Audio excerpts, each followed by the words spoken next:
అందరికీ నమస్కారం అండి. ఏపీ ప్రజలకు బంగారు శుభవార్త. ఏపీ ప్రజలకు ఏమిటా బంగారు శుభవార్త అనే విషయాన్ని మనం పూర్తిగా తెలుసుకుందాం ఈ వీడియోలో. దయచేసి వీడియోని పూర్తిగా లాస్ట్ దాకా చూడండి. అప్పుడే మీకు పూర్తిగా ఇన్ఫర్మేషన్ ఏంటో అర్థమవుతుంది ఫ్రెండ్స్. ఇంక లేట్ చేయకుండా వీడియోలోకెళ్ళే ముందు దయచేసి సబ్స్క్రైబ్ చేసుకోవట్లేదు చాలామంది. దయచేసి సబ్స్క్రైబ్ చేసుకొని సపోర్ట్ చేస్తారని కోరుకుంటున్నాను. ఇంక లేట్ చేయకుండా వీడియోలోకెళ్ళిపోదాం. ఫ్రెండ్స్, ఆంధ్రప్రదేశ్ రాష్ట్రంలోని విద్యార్థినులకు అదిరిపోయే శుభవార్త అయితే అందింది.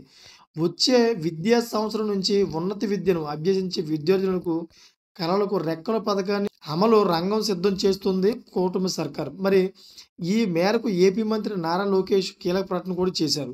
మరి ఉండవల్లి నివాసంలో తాజాగా విద్యాశాఖ ఉన్నతాధికారులతో నారా లోకేష్ సమావేశమయ్యారు.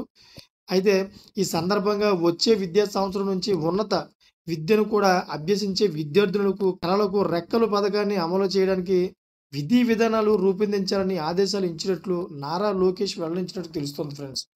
మరి స్వదేశంతో పాటు విదేశాల్లో ఉన్నత విద్యను అభ్యసించే ఆసక్తి గల విద్యార్థులకు కళలు రెక్కలు పథకం కింద సహాయం అందిస్తామని కీలక ప్రకటన కూడా చేసినట్టు తెలుస్తోంది. మరి ప్రస్తుతం ఆంధ్రప్రదేశ్ రాష్ట్రానికి సంబంధించిన 27,112 మంది విద్యార్థులు విదేశాల్లో విద్యను అభ్యసిస్తున్నారని లెక్కలతో పాటు బయటపెట్టారు మంత్రి లోకేష్. మరి స్వదేశంలోని 88,196 మంది ఉన్నత చదువులు కొనసాగిస్తున్నట్టు తెలిపారు ఆయన.